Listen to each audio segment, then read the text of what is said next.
Aujourd'hui, nous allons examiner les pires choses que chaque méchant de Disney a faites. Et pour commencer, parlons des personnages dont les méfaits sont de moindre gravité. Ces actes sont mauvais, mais pardonnables. Aujourd'hui, nous ne parlerons que des antagonistes principaux. Donc, la gagnante incontestée de la moins mauvaise action du jour est Abuela Alma d'Encanto, son pire acte étant simplement d'avoir ostracisé Bruno. Ce n'est pas parce qu'elle est en bas de la liste qu'on va la laisser s'en sortir. On comprend qu'Alma voulait protéger le miracle familial. Ce qu'on ne comprend pas, mais alors vraiment pas, c'est qu'elle est essentiellement éloignée de la famille, quelqu'un de son propre sang. Parce que les gens n'aimaient pas que ces prophéties se réalisent. Ce gars-là a vécu dans vos murs pendant des années. Tout ça parce que vous ne vouliez pas qu'il soit associé à l'image de votre famille. Même sans la fin heureuse, il faudra beaucoup de thérapie familiale pour surmonter ça. En parlant des méchants qui avaient juste besoin de thérapie. Ensuite, nous avons Goob, avec une faute bien plus extravagante. Convaincre son moi du passé de se laisser guider par la haine. Même si on maintient que Goob avait tout à fait le droit d'en vouloir un peu à Louis, l'accent est quand même mis sur le fait que ce n'était qu'une petite rancune. Ce n'est pas le genre de rancune qui guide littéralement toute ta vie, au point que ton seul ami soit un chapeau melon robotique, doté de conscience, qui prévoit de transformer le monde en cauchemar post-apocalyptique. Goob était un homme très blessé, n'ayant jamais reçu l'aide nécessaire pour son traumatisme. Il voulait peut-être que son jeune moi se défende plus, la colère aurait pu l'y aider. Mais dire à son enfant intérieur que le meilleur choix qu'il avait était de laisser la haine diriger sa vie était plutôt cruel. Même si les conséquences n'étaient pas intentionnelles. Amos Slade est le prochain. Sa pire action était le braconnage. Si nous parlions d'un autre Slade animé, il serait plus bas dans notre classement.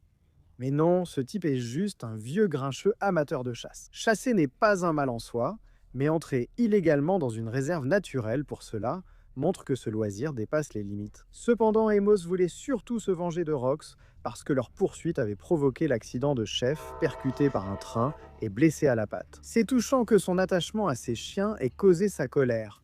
Mais cela aurait pu être évité s'il avait laissé tomber sa rancune envers un animal sauvage. Il a finalement épargné Todd et semble avoir changé, donc on ne lui en veut pas trop. Voyons maintenant ce qui est sans doute la place la plus basse de notre liste. Tchernobog de Fantasia, dont le pire acte fut d'organiser une fête impie. Maintenant, si nous devions prendre en compte les actes commis hors écran, Tchernobog serait numéro 1 sur cette liste. Sans aucun doute. Ce type est littéralement ce qui se rapproche le plus, chez Disney, d'une incarnation du diable. Dans la version Disney, Tchernobog organise une rave chaque Halloween, obligeant ses adeptes à danser et le vénérer avant de les renvoyer en enfer. Nous devons tout de même le mentionner ici, car c'est Satan. Mais organiser une fête dansante à l'animation soignée reste insuffisant pour monter dans notre classement. Après Tchernobog, nous avons l'un des plus récents méchants de Disney, le Roi Magnifico, dont la pire action, en dehors d'un potentiel totalement gâché, a été d'ouvrir le livre des sorts. Bien qu'il soit essentiellement la tentative du studio de revenir à des méchants Disney plus traditionnels et flamboyants comme Scar et Yzma, Magnifico semblait en réalité être l'un des méchants les plus raisonnables du répertoire de Disney. Narcissique, légèrement corrompu, mais pas un monstre. Il voulait juste protéger son royaume des vœux menaçants. Hélas, ce désir de protéger Rosas a été relégué derrière sa volonté de préserver son pouvoir sur Rosas. Ce qui l'a poussé à ouvrir un livre de magie noire qu'il a changé en méchant Disney au rabais. Même sous son influence, la pire chose que fait Magnifico, c'est d'enchaîner des gens au sol pendant 5 minutes. Ajoutez à cela le fait qu'il est corrompu par la magie noire, et vous avez un gars qui ressemble plus à une victime qu'à un méchant. Pour compléter cette catégorie, il y a Nomari, dont la pire action a été de tuer Sisu. Même si Nomari a clairement fait le choix délibéré d'essayer de tuer Sisu, nous devons lui accorder une certaine indulgence puisqu'elle était manifestement sous pression. Il faut préciser qu'il s'agit d'une enfant qui est née et a grandi dans une culture de guerre. Et par conséquent, cela n'a clairement pas été fait par méchanceté, mais plutôt par désespoir, pour faire ce que tout son pays attendait d'elle. Je n'ai pas d'autre choix. Ajoutons qu'elle s'est rachetée en reconstituant la pierre de dragon et sauvant le monde.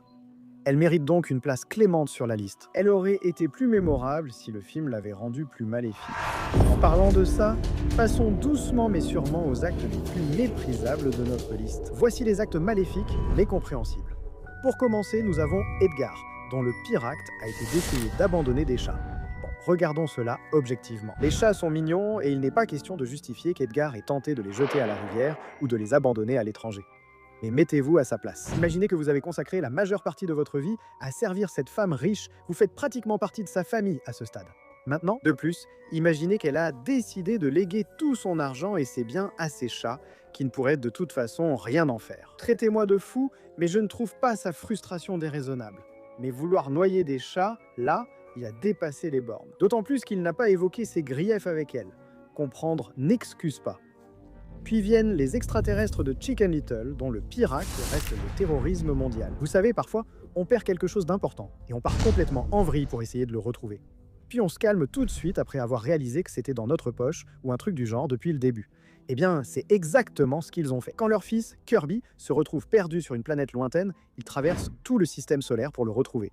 Et ils sont plus que prêts à détruire des bâtiments, vaporiser des citoyens et même brouiller le cerveau de passants innocents, si cela peut leur permettre de récupérer leur fils. Objectivement, les extraterrestres n'ont rien fait par méchanceté. Ils cherchaient seulement leur fils qu'ils croyaient en danger. Eh bien, dans ce cas, c'est embarrassant. Si des humains terrorisaient à la Terre pour cette raison, ce serait moins acceptable moralement. Mais pour les extraterrestres, on peut appliquer d'autres critères. À propos, le prochain est le capitaine Gantu, dont la pire action fut d'enlever l'îlot. Encore une fois, il faut considérer les différences culturelles intergalactiques. Un humain enlève une fillette hawaïenne pour nourrir un animal de laboratoire, c'est atroce. Je ne crois pas qu'on puisse être plus maléfique. Ensuite, il y a Gantu, un extraterrestre, qui tente simplement de faire son travail et de garder son emploi. En traquant Stitch et en le ramenant à son patron, non seulement il essaie de faire son travail, mais en plus il est assez gentil pour offrir un goûter gratuit à son prisonnier pendant le trajet. Quel homme droit, du moins comparé à la plupart des autres de cette liste. Par exemple, ensuite nous avons Tamatoa, cette boule à facettes crustacée dont la pire action est de manger des gens. Tamatoa est un crabe géant monstrueux, il n'est donc pas surprenant qu'il mange des gens, et il n'est même pas besoin d'être monstrueux pour cela. Voyez Zoidberg dans Futurama. Ce gars, ça a juste faim, un grand garçon doit bien manger, vraiment. Le pire qu'on puisse dire sur la mauvaise action de Tamatoa ici, c'est qu'il a une intelligence comparable à celle des humains. Ce qui veut dire que manger une autre créature dotée d'une intelligence humaine, c'est un gros interdit pour lui. Sauf si Tamatoa est confirmé comme ex-humain devenu crabe géant, cela ne change rien à sa place. Bien, maintenant, que pensez-vous d'une entrée vraiment surprenante? Dr Facilier est un cas assez évident. Sa pire action a été l'escroquerie avec la magie noire. Facilier était un escroc qui manipulait habilement les gens pour qu'ils concluent des accords, leur faisant croire qu'ils réaliseraient leurs rêves. En réalité, il finissait souvent par devenir un vrai troll, déformant créativement ses propos pour embrouiller ses clients. Bien que cela mène à des choses vraiment horribles, comme transformer de force un homme en grenouille, il est aussi important de noter que Facilier s'est retrouvé avec des dettes énormes. Cela n'excuse pas sa volonté d'extorquer et de nuire aux autres pour son profit. Il reste avant tout motivé par la cupidité. Mais au bout du compte, plus que tout, Facilier essayait simplement d'améliorer sa propre vie. Il est allé bien trop loin et a désespérément tenté d'éviter l'enfer.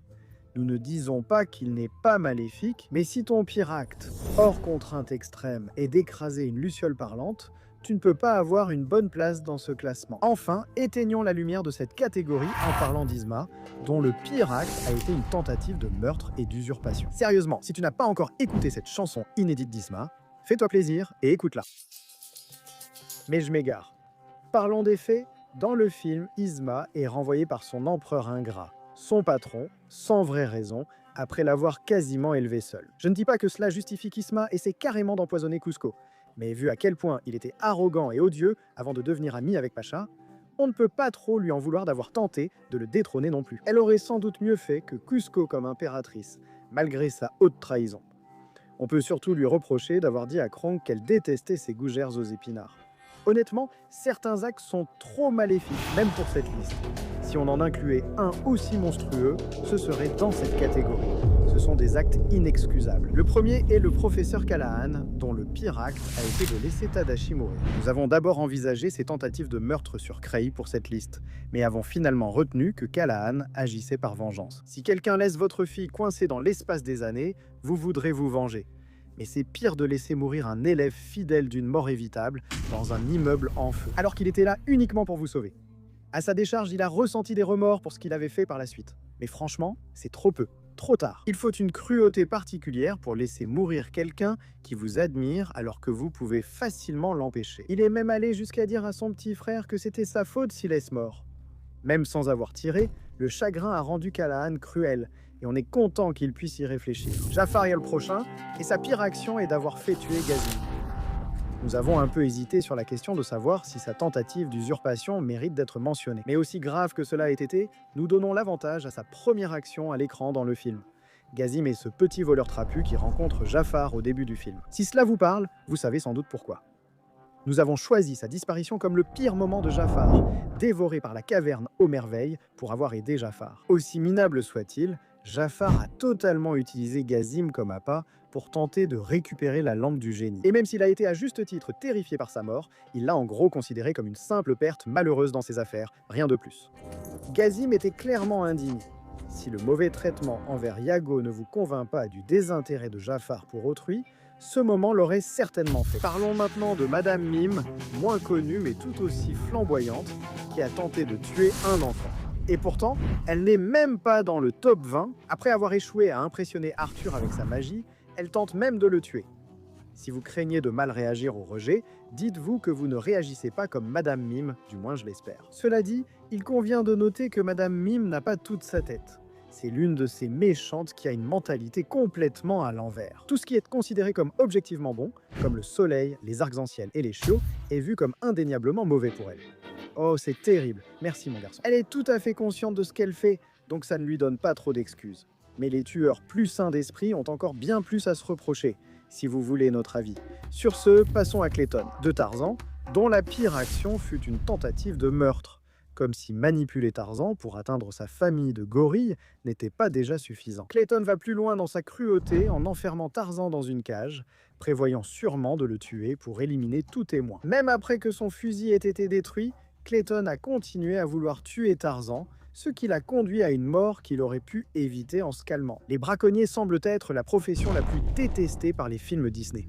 Pourtant, si le plan de Clayton est diabolique, Hans a commis une tentative de meurtre encore plus grave. Ce type avait l'intention de se marier dans la famille d'Anna uniquement pour mettre la main sur ses juteux avantages royaux. Non seulement il était prêt à manipuler une jeune femme vulnérable et protégée pour l'épouser, mais il était aussi prêt à assassiner sa sœur de sang-froid pour s'assurer qu'Anna devienne la souveraine. Pour aggraver les choses, le fait qu'il avoue tout cela à Anna, sans détour, nous montre qu'il en tirait une sorte de plaisir malsain et sadique. C'était soit ça, soit un très mauvais jugement. Tu n'as pas seulement tort, Hans, tu es stupide. Parlons de Lady Tremaine, l'une des plus anciennes méchantes du livre, connue pour la maltraitance d'enfants, ce qui n'est guère surprenant. En gros, tout le truc de cette femme, c'est de réduire sa belle-fille en esclavage pour nettoyer son manoir 24 heures sur 24, tout en l'accablant d'injures pendant tout le processus. Une fois que Cendrillon trouve un homme et quitte cet horrible foyer, Tremaine se met à utiliser ses propres filles comme cible de ses abus, prouvant qu'au final, tout ce qui l'intéresse, c'est d'avoir un souffre-douleur sur lequel exercer son pouvoir. Ah, vraiment. Bien qu'elle soit l'une des méchantes de moindre envergure dans la galerie de Disney, le fait que sa cruauté ne repose pas sur des ambitions de super méchante la rend d'autant plus cinglante. Passons à l'homme qui maintient seul l'industrie des œufs. Gaston a commis bien des méfaits, mais poignarder la bête restera son acte le plus bas. Après avoir passé tout le film à rallier les villageois pour tuer la bête maléfique, tout ça pour pouvoir récupérer la jeune femme qui avait eu le courage de repousser ses avances. Belle sera ma femme. Gaston s'est révélé être un véritable lâche. Lors de sa confrontation avec la bête, Gaston s'est fait complètement écraser et il a supplié d'avoir la vie sauve auprès de la créature même qu'il essayait de tuer. Durant le film, contre toute attente, la bête l'a accepté.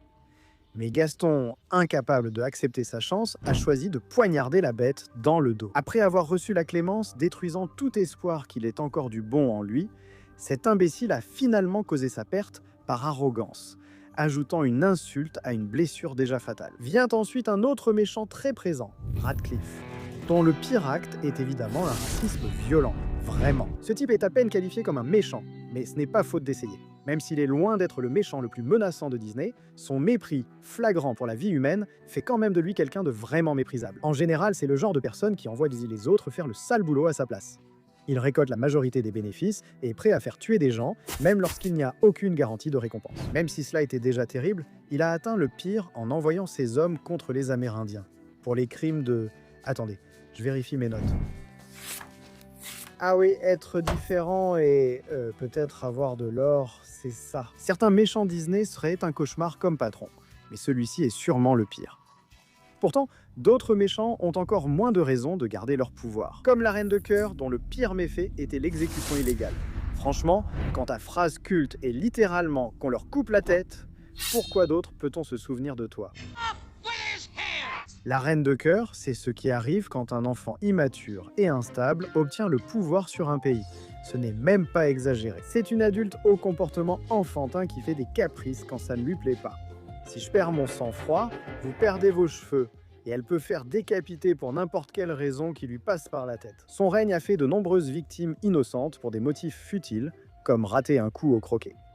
Si elle avait été meilleure à ce jeu, moins de gens auraient perdu la tête. Même s'il était moins direct, on peut dire que le prince Jean a sans doute causé plus de morts par son extorsion de masse. Si tu croyais que Drake gérait mal une distraction, regarde ce gars. Une seule moquerie de ses sujets a suffi pour que le prince Jean passe d'un gamin avide, volant les pauvres, à exactement la même chose, mais en plus grand. Le prince Jean est si avide et égoïste qu'il affamerait tout le pays, femmes et enfants inclus, juste pour garder son or. Il n'a aucune compassion, ce type. C'est une représentation brute d'un dirigeant corrompu, taxant ouvertement des gens affamés pour son propre bonheur. Avec son tempérament enfantin et son manque de maturité ou d'empathie, il semble qu'il ne puisse être jugé aussi durement que d'autres méchants plus lucides. Il est de loin l'un des personnages les moins maléfiques à ce stade de notre liste. Mais la pire action du capitaine Crochet, essayer de tuer Peter Pan, reste quand même assez sournoise. Quand on y pense, bien sûr, il y a la théorie selon laquelle le capitaine Crochet serait lui-même un enfant perdu. Il y a aussi le fait que Peter Pan est un enfant qui ne grandit jamais, ce qui veut dire qu'il pourrait être au pays imaginaire depuis des siècles, pour autant qu'on le sache. Cependant, cela n'empêche pas le capitaine Crochet d'essayer plusieurs fois de tuer un enfant juste pour s'amuser. Il bénéficie de la même défense que la reine de cœur. En gros, c'est un enfant dans un corps d'adulte, ce qui l'empêche d'être plus bas dans le classement, mais de justesse. En fait, Crochet laisse trop de zones d'ombre pour qu'on puisse le placer plus haut ou plus bas. Et comme il semble apprécier combattre Peter comme un rival pour s'amuser, plutôt que par ambition de conquérir le monde, nous allons le placer ici pour l'instant. Sur ce, passons à Madame Médusa, dont le pire acte a été d'enlever et de mettre Penny en danger. Être une voleuse de bijoux débutante par simple attirance pour les objets brillants est une chose. Mais enlever un enfant et la mettre en danger en la forçant à voler le diamant en est une autre. Pour vous, c'est une de ces limites qu'on ne devrait même pas envisager de franchir. Et le fait que Médusa ait été prête à le faire en dit long sur à quel point elle est vraiment ignoble. Pour aggraver les choses, vu la fréquence à laquelle elle proposait apparemment des trajets à Penny, il est clair que Médusa a eu tout le temps de réfléchir à ce qu'elle faisait et qu'elle s'en fichait complètement. Aucun prix, même la sécurité d'une fillette n'était trop élevée pour ce diamant. Mais avec Madame Médusa, la jeune victime avait au moins une chance de survivre. On ne peut pas en dire autant de maléfiques. L'enchanteresse foncièrement mauvaise qui a maudit la princesse Aurore. Vous connaissez ce sentiment d'être le seul à ne pas être invité à une fête ou un événement. C'est vraiment douloureux, n'est-ce pas? Ça donne envie de maudire un enfant avec la magie noire pour qu'il meure avant ses 16 ans, non? Bien sûr que non, félicitations. Vous êtes un peu moins mesquin et psychotique que maléfique, qui, non invité à un baptême, a réagi en condamnant surnaturellement le bébé. Pourquoi n'ont-ils pas invité une tueuse de bébés surnaturelle au baptême? Malgré l'horreur de la magie de Maléfique, la dernière catégorie concerne ceux ayant causé des torts encore plus graves, inexplicables ou étendus. Voici des crimes indescriptiblement horribles. Le premier est Shere Khan, coupable d'un meurtre de masse. Si Shere Khan s'était limité à tenter de tuer Mowgli, il serait sans doute bien plus bas dans notre classement. Malgré sa cruauté, il reste un animal effrayé par les humains et leur pouvoir sur le règne animal. Cependant, il faut prendre en compte que ce ne sont pas seulement les humains qui ont peur de Shere Khan. Les autres animaux le craignent aussi, un fait dont il se délecte sadiquement en permanence.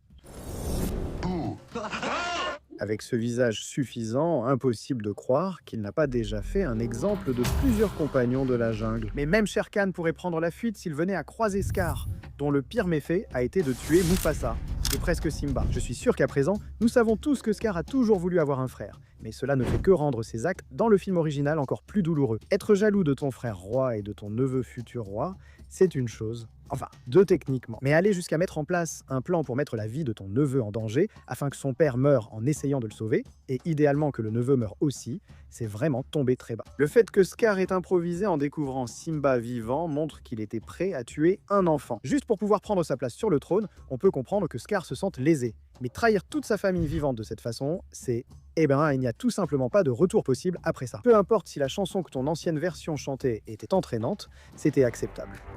Passons à Bill Sikes, dont le pire acte fut l'enlèvement d'un enfant pour chantage. Bill Sikes est un usurier impitoyable, ce qui signifie que rien n'est exclu pour lui, tant que ça lui rapporte de l'argent. Quand Fagin, son débiteur, fait accidentellement chanter une fillette en gardant son chat, pensant qu'il est assez riche par an, il lui rend tout sans rien exiger, guidé par sa boussole morale. Malheureusement, Sikes était loin d'être aussi peu dépravé que Fagin.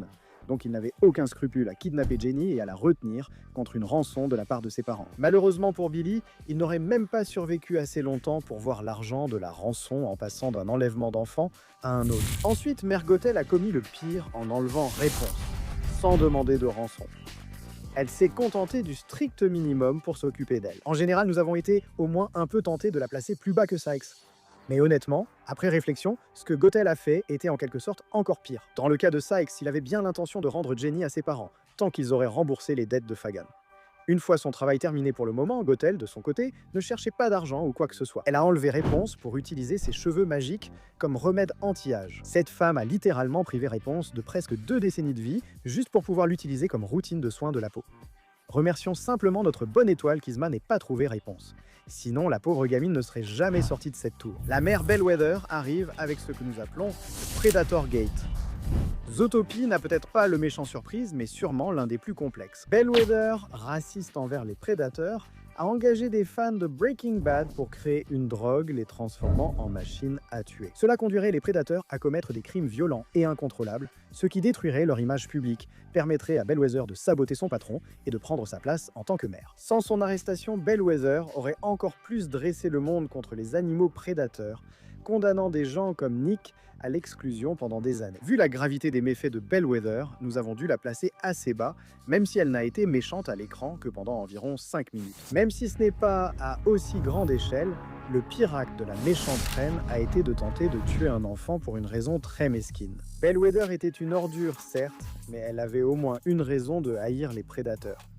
La méchante reine, par contre, un miroir lui a dit qu'une fille de 12 ans était plus belle qu'elle, alors elle a utilisé du poison pour redevenir la plus belle par procuration. Tu pourrais changer ton apparence ou ignorer l'avis du miroir qui préfère une fille de 12 ans à une femme adulte, ce qui en dit plus sur lui que sur toi. Mais non, va pour le meurtre d'enfant, j'imagine. Difficile d'imaginer une cible plus pure à tourmenter. Mais Oogie Boogie a relevé ce défi en torturant le Père Noël. Il n'est donc pas surprenant qu'Oogie Boogie tombe si bas. Le type est si flippant qu'il est un paria, même à la ville d'Halloween. Mais être seulement la deuxième créature la plus effrayante ne suffit pas pour Boogie. Quand le mystérieux perce-oreille tombe entre ses griffes, Oogie Boogie veut accroître sa méchanceté en torturant le pauvre homme. Oogie Boogie, opportuniste, anticipe que Jack pourrait venir chercher le Père Noël et prépare sans doute un autre acte de torture. Mais si nous devions choisir entre la torture d'un homme par Oogie Boogie ou l'escroquerie et la torture d'Ursula envers de pauvres âmes en perdition, oui, le choix est assez évident. Ursula et Ariel ont vraiment beaucoup de choses en commun. Elles aiment toutes les deux collectionner... Et non, oui non, c'est à peu près tout, n'est-ce pas? La différence, c'est que tandis qu'Ariel aime collectionner des reliques et des bibelots humains, Ursula aime collectionner les âmes des naïfs de la mer. Des gens qui n'arrivent pas à rembourser les dettes de cette sorcière des mers. Même si cela pourrait être excusé comme une dépense professionnelle, il est clair, par sa tentative de sabotage contre Ariel, qu'elle ne veut pas que ses clients remplissent leur part du marché. Cela montre qu'elle aime collectionner les âmes et garder les corps comme décoration. Au moins, Vassilia était vraiment en danger. Ma grande, quelle est ton excuse? Si tu crois à ces âmes pauvres et malchanceuses, les victimes de Nalo ont subi pire. Il a coulé l'île de Motofetu, même si on ne voit Nalo que dans la scène post-générique. Honnêtement, peux-tu me reprocher de ne pas prévoir que Vaiana 2 aurait ce genre de satène? On connaît l'histoire. Ce dieu malveillant a détruit une île sans raison, à part le fait que c'était l'endroit où les peuples du monde se réunissaient dans la paix et l'harmonie. Malheureusement pour eux, Nalo, en tant que rageux professionnel, a décidé que laisser les gens unis était tout simplement trop risqué. Alors il a décidé de couler l'île elle-même et de s'assurer que les gens seraient séparés les uns des autres pour l'éternité, allant même jusqu'à bloquer l'île avec une puissante tempête. Le manque de confiance devient dangereuse si elle va trop loin, et cet homme en est la preuve. Imaginez être un dieu pouvant presque tout faire. Pourtant, ta priorité c'est juste d'empêcher les gens de se parler. Mec attend qu'il découvre que les téléphones seront inventés. Passons maintenant aux actes vraiment impardonnables. Parlons du méchant probablement le plus maléfique de l'histoire de Disney. Le Seigneur des Ténèbres ne ressemble pas aux autres méchants de Disney. Ni son crime de tentative d'esclavage de masse nécromantique. Ce crime est si fou que j'ai dû inventer un terme. Même si l'on ignorait le fait qu'il était prêt à menacer aussi bien des gobelins, des animaux que des enfants s'ils hésitaient à lui obéir, cet homme essayait de lever une armée de créatures mortes-vivantes dans le seul but de terroriser la Terre et de devenir un dieu parmi les mortels. Le Seigneur des Ténèbres n'a absolument aucune boussole morale, ce qui fait de lui à la fois un choix évident parmi les méchants les plus diaboliques de Disney, mais aussi un personnage dont le plan reste tout de même un peu en dessous des pires moments des méchants un peu plus humains. Par exemple, prenons Percival McLeish des Bernard et Bianca au pays des kangourous, dont le pire acte fut une tentative de meurtre sur un enfant. Même si Percy ici n'avait pas essayé de tuer Cody pour s'assurer qu'il n'y ait aucun témoin de tous ses crimes, nous pensons quand même qu'il finirait aussi bas dans notre classement. Cet homme était prêt à enlever et torturer un enfant juste pour chasser un oiseau rare, et le vendre. Disney compte beaucoup de braconniers maléfiques dans son catalogue de films, mais ce type est de loin le plus dépravé d'entre eux. Faire tout ça à un enfant puis décider qu'il vaut mieux le laisser se faire dévorer par des crocodiles. Vouloir qu'il ne parle à personne, c'est un mal bien pire. Et il nous reste encore 6 moments horribles à aborder. Passons tout de suite à la bien nommée Cruella d'enfer, dont le pire méfait a été d'essayer d'écorcher des chiots. Les gars, soyez honnêtes avec moi. Est-ce que j'ai vraiment besoin d'expliquer celle-là ? Sérieusement, toute la motivation de Cruella, c'est qu'elle veut faire écorcher des chiots pour se faire un joli manteau avec leur peau. Même si Cruella ne comptait probablement pas agir elle-même, le fait qu'elle envisage d'engager quelqu'un pour un acte aussi odieux, avec si peu de raison, prouve que cette personne est prête à tout pour obtenir ce qu'elle veut, même sans décence. Même en considérant le flashback en prise de vue réelle où ses parents sont tués par des dalmatiens, ce que je peine à croire, cela n'excuse pas le meurtre de petits chiots. Peut-être que la seule chose plus cruelle que de faire du mal à un bébé animal, c'est de faire du mal à, un bébé.